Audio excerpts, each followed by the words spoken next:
Captain Prabhakar, அதாவது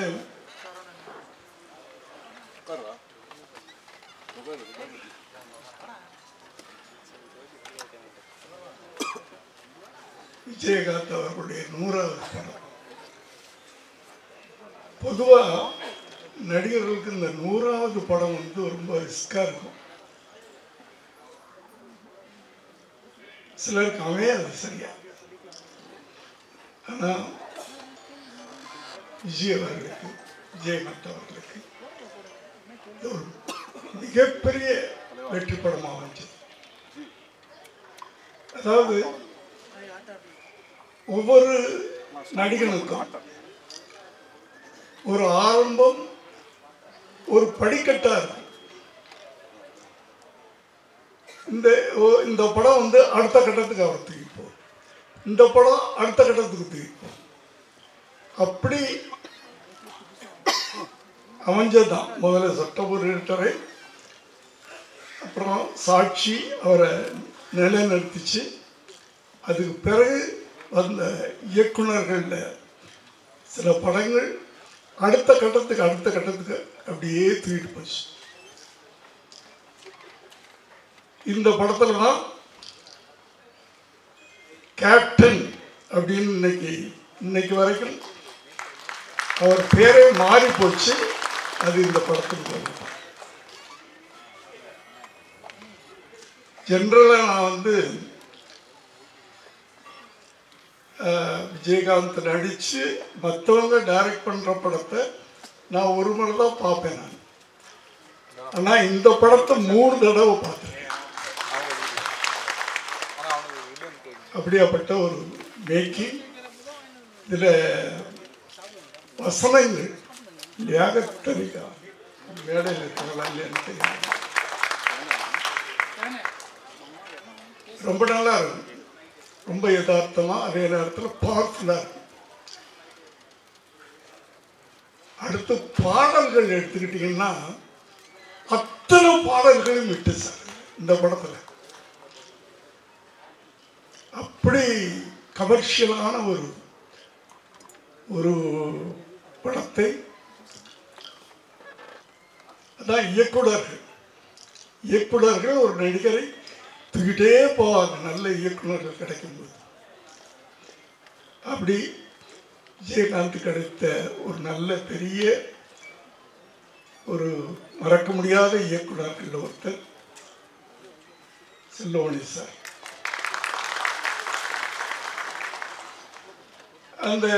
அந்த 87 அந்த 90 இந்த ஒரு 3-4 வருஷங்கள் ஒரு தமிழ் சினிமாவில் ஒரு ட்ரெண்டு.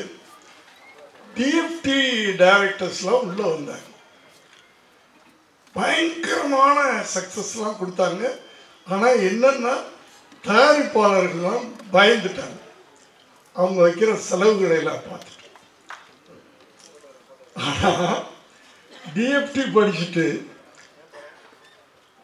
தயாரிப்பாளருக்கு ஒரு நல்ல லாபத்தை கொடுத்த இயக்குனர் அப்படின்னு நம்ம சொல்லணும்னா, ஏன்னா மற்றவங்களாம் இட்டு கொடுத்தாங்க, நான் இல்லைன்னு சொல்ல. ஆனால் ப்ரொடியூசர்கள்லாம் எப்படி அப்படின்றது ஒரு கேள்விக்குறியாக இருந்துச்சு. அப்போது அந்த டிஎஃப்டி டைரக்டர் மேலேயே ஒரு பயம் வர ஆரம்பிச்சிச்சு ப்ரொடியூசர்ஸ்க்கு. அந்த காலகட்டத்தில் 2 இயக்குநர்கள் எனக்கு தெரிஞ்சு, உதயகுமார் சார், அவரும் டிஎஃப்டி ஸ்டூடெண்ட். ஆனால் ஒரு நாளில் இத்தனை நாளில் நான் படம் எடுத்துக்கிறேன், என்னுடைய ப்ரொடியூசர் லாபம் சம்பாதிக்கணும் அப்படின்னு. அதே நேரத்தில் பிரம்மாண்டம், அந்த பிரம்மாண்டத்தை விட மாட்டாங்க டிஎஃப்டி ஸ்டூடெண்ட்ஸ். அடுத்தது செல்வமணி சார், அவருடைய அத்தனை படங்களும் அந்த காலகட்டத்தில் அத்தனை படங்களும் தயாரிப்பாளர்களுக்கு லாபத்தை கொடுத்த படம். அப்படியாப்பட்ட ஒரு நல்ல படம் திரும்ப ரிலீஸ் ஆகுது. நிச்சயமாக இது முதல்ல நான் எப்படி ஓடிச்சோ அதே மாதிரி திரும்ப ஓடணும் எனக்கு நம்பிக்கை இருக்கு. இந்த நேரத்தில் நான் விஜயை பற்றி பேசாமல் போனேன். விஜய்னா விஜயகாந்தை பற்றி பேசாமல் போனால் நல்லா இருக்காது.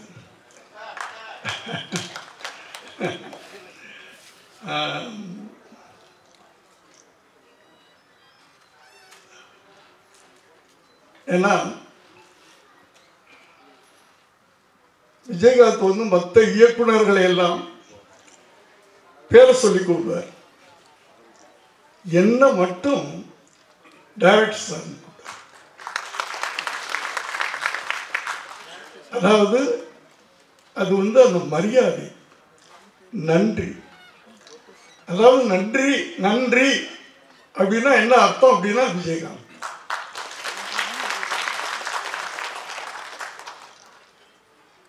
அதே ஒரு வார்த்தை மனிதம் அப்படின்னா அதுக்கு என்ன அர்த்தம்னா விஜயகாந்த்.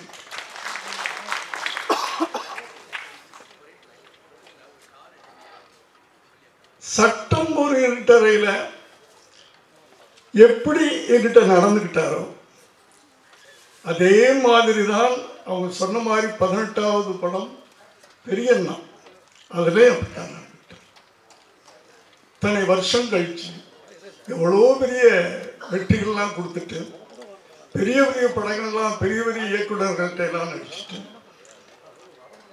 திரும்ப நான் பண்ணுறேன் அந்த படம் பெரியண்ணா. அதே மாதிரி மரியாதை, சிம்பிளிசிட்டி.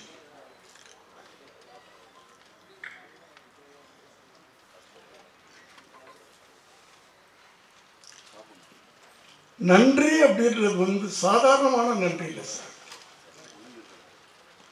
நான் வந்து பல மேடைகளில் சொன்ன ஒரு விஷயம் திருப்பி நான் சொல்லணும். எங்கே ஏன்னா என் வாழ்நாள் பூரா சொல்லிக்கிட்டு இருப்பேன்.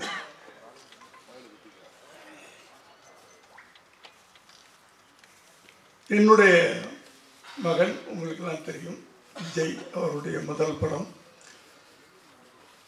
ஒரு 69-70 லட்சம் ரூபா கிட்டத்தட்ட செலவு பண்ணி நாளை தீர்ப்புன்னு படம் எடுத்தேன். சரியாக போகலை, உங்கள் எல்லாருக்கும் தெரியும். எப்படி ஆனால் அவர் நடிகராக வந்துட்டார். அவரை நம்ம எப்படியோ ப்ரமோட் பண்ணணும். அதுக்கு என்ன பண்ணலாம்னு யோசனை பண்ணப்போ சரி ஒரு பெரிய நடிகரோடு நடிக்க வைப்பாங்க அப்படின்னு பிளான் பண்ணேன். ஆனால் எந்த பெரிய நடிகரும் ஒத்துக்கல. சரி ஒரு மாதிரி அதில் வேற அவ்வளோ போட்ட படமெல்லாம் போயிடுச்சு. நான் ஒரு டல்லாக அப்படியே இருக்கிறேன். என் மனைவி சொன்னாங்க, ஏங்க நீங்கள் விஜயகாந்த்கிட்ட கேட்கல அப்படி. இல்லைம்மா அவர் கேட்டால் பண்ணிடுவார், ஆனால் எனக்கு இன்னமும் டெலிகேட்டாக இருக்குது. இத்தனை படம் பண்ணிவிட்டு எப்படி போய் கேட்குறதுன்னு தெரியல அப்படின்னு சொன்னேன். இல்லை இல்லை நீங்கள் ஃபோன் பண்ணுங்க அவர்கிட்ட கேளுங்க அப்படின்னு நான் ஃபோன் பண்ணுறேன்.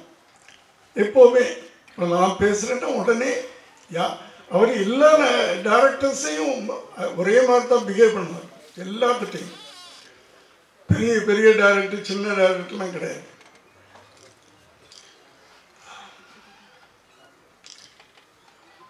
நான் ஃபோன் பண்ணி விஜய் வீட்டில் இருக்காமா? ஆமாம் சார், இன்னைக்கு ஷூட்டிங் இல்லை சார், மத்தியானம் தான் சார் 2 மணிக்கு. நான் ஒரு 5 நிமிஷத்தில் வரட்டும் அப்படின்னு கேட்டேன். என்ன சார் விஷயம்? இல்லை இல்லை ஒரு சின்ன உதவி, அதுக்காக நான் வர்றேன் அப்படின்னு சொன்னேன். வர்றேன்னு சொல்லிட்டு குளிக்க போயிட்டேன்.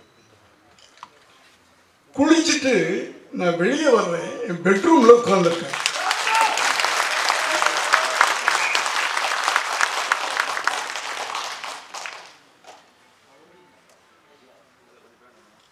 என்ன விஷயம் அப்படின்னு. நீங்கள் எதுக்கு சார் வரணும்?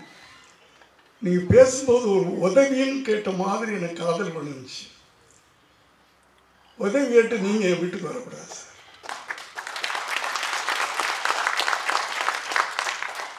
இதுதான் மனிதம்ன்றது, ஹியூமனிட்டி.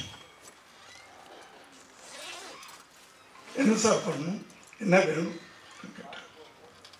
நான் எப்படி என் விஷயத்தை தெரியும்ல விஜய், அந்த போன படம் அப்படி எடுத்தேன், இப்படி ஆயிடுச்சு. எனக்கு படத்தை பற்றியெல்லாம் எனக்கு பெருசாக இல்லை. விஜய் என்னுடைய அவனை எப்படியாவது கொண்டாடணும், அவரை நான் எப்படியாவது கொண்டாடணும். அதுக்கு இப்படி ஒரு ஐடியா இருக்குது எனக்கு. நான் ஒரு சின்னதாக ஒரு லைன் மைண்டில் வச்சேன். அது உங்களோட விஜய் நடித்தான், உங்களுக்கு தம்பி ஆகும், விஜயகாந்தோடைய தம்பி அப்படின்ற ஒரு கதாபாத்திரத்தில் அவர் நடித்தார்னா. ஏன்னா அப்போ விஜயகாந்த் பட்டி தொட்டிலாம் உள்ளுக்குள்ளே போயிருக்க அந்த காலகட்டங்கள்.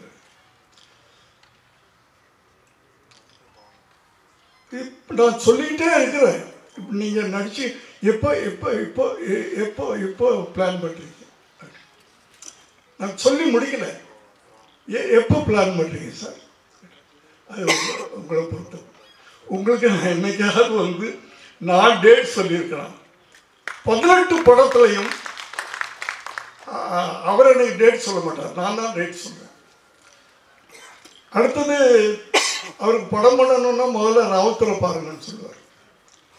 ராவுத்தர்கிட்ட கதை சொல்லுங்கன்னு சொல்லுவார். எல்லாருக்கும் தெரியும். ராவுத்தருக்கு பிடிச்சா தான் இவர்கிட்ட அனுப்புவார். நான் எந்த படமும் ராவுத்தர்கிட்ட பண்ணது கிடையாது. அவரை அனுப்ப மாட்டார். எப்போ சார் பண்ண போகிறீங்க, டேட் சொல்லுங்க. அதே மாதிரி அன்னைக்கு கேட்டார், நீங்கள் எப்போ பிளான் பண்ணுறீங்க? இல்லை இப்போ தான் நான் பிளான் பண்ணிகிட்ருக்கேன், எழுதிக்கிட்டுருக்கேன். அடுத்த மாதம் இல்லைன்னா அடுத்த மாதம், அடுத்த மாதமா அதுக்கு அடுத்த மாதம். அவர் கேள்வி இல்லை, அடுத்த மாதம் எப்போ இருந்து? நான் ராவுத்தர்கிட்ட கேட்கணும், அங்கே கேட்கணும், இங்கே கேட்கணும், டைரியை பார்க்கணும், அதெல்லாம் இல்லை. எப்போ பிளான் பண்ணுறீங்க, என்ன டேட்? செப்டம்பர் 1ஆம் தேதியிலேருந்து ஒரு 15 நாள் அப்படின்னு சொன்னேன். வச்சுக்கேன் சார், வச்சுக்கேன் சார். என்ன உங்களுக்கு நீங்கள் ராவுத்தரை கேட்கணும், அது இல்லை சார், நீ வச்சு அவ்வளோதான். எனக்கு அதாவது ஒரு மனிதன்கிட்ட மனிதம் இருக்கும், இந்த அளவுக்கு இருக்குமா?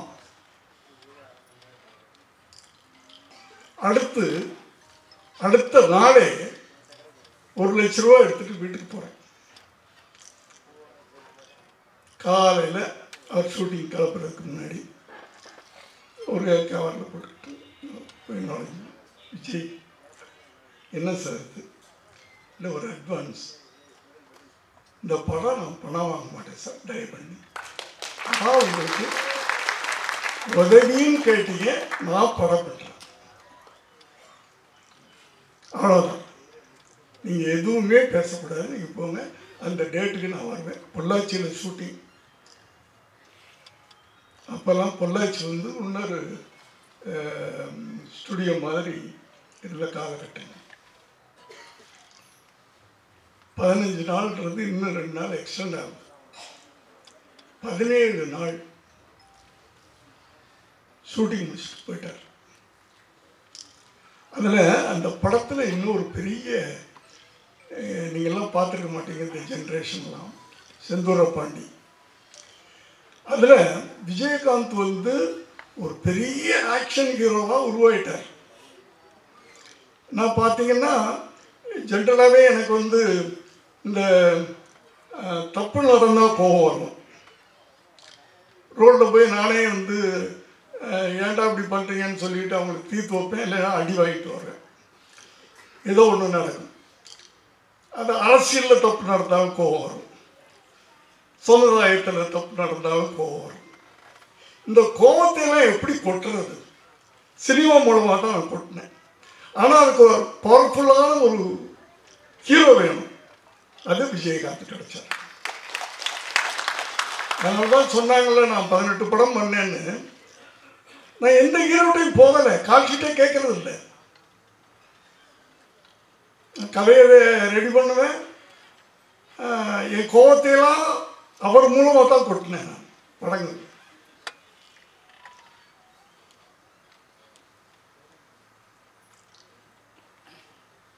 அப்படி இப்படி அந்த செந்தூர பாண்டி படம் முடிஞ்சு டப்பு டப்பு டப்பு வியாபாரம் ஆச்சு.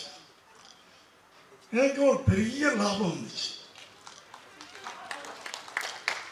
அப்போவும் நான் போய் கேட்குறேன், விஜய் எனக்கு இவ்வளவு ப்ராஃபிட் வந்திருக்கு, நான் உங்களுக்கு ஏதாவது கொடுக்கணும் அப்படின்னு கேட்டேன்.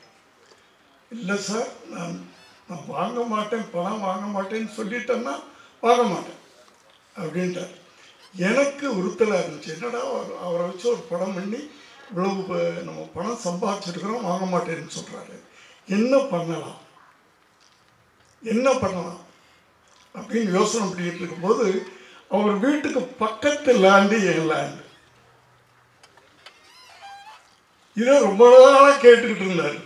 அவர் இல்லை, அவர்கிட்ட இருக்கிறவங்களா, சார் எங்கள் கொடுத்தா நாங்கள் எக்ஸ்டெண்ட் பண்ணிக்கிறோம் சார் அப்படின்னு கேட்டுக்கிட்டேன். நான் ஏப்பா விஜய் வீட்டு பக்கத்தில் நான் இருக்கக்கூடாதுப்பா, நான் இங்கே வீடு கட்டலான்னு நினச்சிக்கிட்டு இருக்கேன், கொடுக்க மாட்டேன்னு சொல்லிக்கிட்டு இருக்கேன்.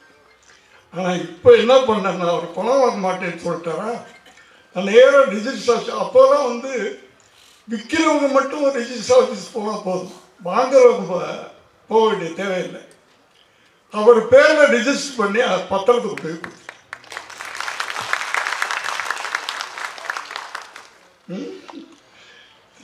நேராக வீட்டுக்கு வந்தார் பாருங்க. சோபாட்டை என்னுடைய மனைவிட்டு, என்னம்மா என்னை கேவலப்படுத்திட்டார் அவர்.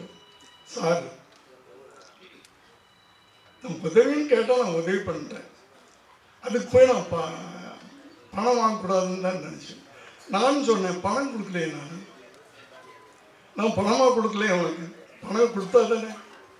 இப்படி ஒரு அந்த நட்புலாம் கிடையாது எனக்கு. அவர் ஃப்ரெண்ட்ஸுன்னு சொல்லிக்க முடியாது, அதையும் தாண்ட ஒரு உறவு எங்களுக்கு.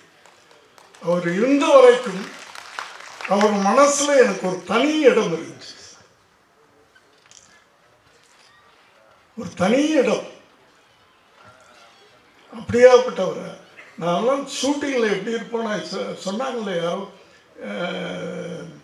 செல்வமணி சார் பேசும்போது, அவர் டைரக்டர் நடிகர் சார், டைரக்டர் நடிகர், அதே நேரத்தில் ப்ரொடியூசர். லாபம், அவர் ப்ரொடியூசர்னால் லாபம் வரும், ரெண்டு பேரையும் மைண்டில் வச்சுக்கிறார். அவர் படங்களுக்கு ப்ரொடக்ஷன் மேனேஜர் தேவையில்லை, அவர் தான் கரெக்டாக வருவார், அவரே கமாண்ட் பண்ணுவார், அவரே மற்றவங்களை வேலை வாங்குவார். ஒரு நாள் ஏதோ ஒரு படம், என்னுடைய ஷூட்டிங்கு ஃபைட் சீனில் நான் சிச்சுவேஷன் சொல்லிவிட்டு, அது நைட் எஃபெக்டில் நான் இருக்க மாட்டேன். எப்போவுமே நைட் ஷூட்டிங்கில் ஃபைட்லேயே இருக்க மாட்டேன். ஃபைட் மாஸ்டர்கிட்ட சிச்சுவேஷன் சொல்லிவிட்டு, விஜய் நீ பார்த்துக்குமா அப்படின்னா, ஃபைட்டு அவருக்கு தான் தெரியுமே, அவர் பார்த்துக்குருவார். நான் ரெண்டு நாள் தான், 2 கால் ஷீட், நீங்கள் ஃபைட்டு பிடிக்கணும். 2ஆவது நாள் சாயந்தரம் 6 மணிக்கு வருவேன், அந்த எண்டு சீனை நான் எடுப்பேன் அப்படின்னு சொல்லி அந்த 2ஆவது சீனை எல்லாத்தையும் எடுத்துட்டு, அந்த ஃபைட்டு முடியும் போது காலையில் 6 மணி, காலையில் 6 மணிக்கு ஃபைட்டு முடிக்கிறாங்க. ஏன்னா 2 நாளில் முடிக்கணும்னு சொல்லிவிட்டு, 2ஆவது நாள் கொஞ்சம் ஜாஸ்தியாகுது, சாருக்கு தெரியாமல் நைட் ஃபுல்லாக போகலாம் அப்படின்றாங்க. ஆனால் எனக்கு ஃபோன் வந்துக்கிட்டு இருக்கு, நைட்டு எக்ஸ்டெண்ட் பண்ணுறாங்க. ஓகே சரி, 6 மணிக்கு போயிட்டார்ல, திருப்பி 9 மணிக்கு போய் தூங்குறதெல்லாம் கிடையாது, போகிறாரு, குளிக்கிறாரு, திருப்பி வந்துட்டார் ஷூட்டிங். அந்த அளவுக்கு ஒரு ஒழுங்கு, டிசிப்ளின், பக்தி, மரியாதை எல்லாம் ஒன்று சேர்ந்த ஒரு மனிதன். அதாவது எல்லாரும் நம்ம பிறக்கிறோம், படிக்கிறோம், வேலைக்கு போகிறோம், கல்யாணம் பண்ணிக்கிறோம், குழந்தை குட்டி, ஒரு நாளைக்கு போயிடும். அவ்வளோதான் இருந்தாங்க. யார் இப்படி ஒருத்தர் இருந்தான்னு கூட தெரியாது.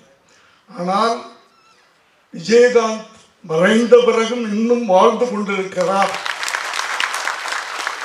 அப்படின்னா அந்த அடையாளத்தை விட்டுட்டு போறவன் தான் மனிதன். ஒரு அடையாளத்தை விட்டு போகணும். நம்ம இந்த பூமிக்கு வந்ததுக்கு ஒரு அடையாளத்தை விட்டு போகணும். அந்த அடையாளத்தோடு இன்று அவர் குடும்பம் இருக்கிறது. என்னுடைய செல்லுமணி சார், உங்களுக்கு என்னுடைய வாழ்த்துக்கள். இந்த படம் திரும்ப உங்களை படம் பண்ண வைக்கணும் சார். இந்த படம் ரிலீஸ் ஆன பிறகு திரும்ப உங்களை தேடி ப்ரொடியூசர் சொல்கிறேன். நன்றி சார், வணக்கம். நான் சீக்கிரம் போகிறேன். மன்னிச்சுக்கேன், எல்லாரும் மேடையில் இருக்கவங்களாம் என்னை மன்னிச்சுக்கேன்.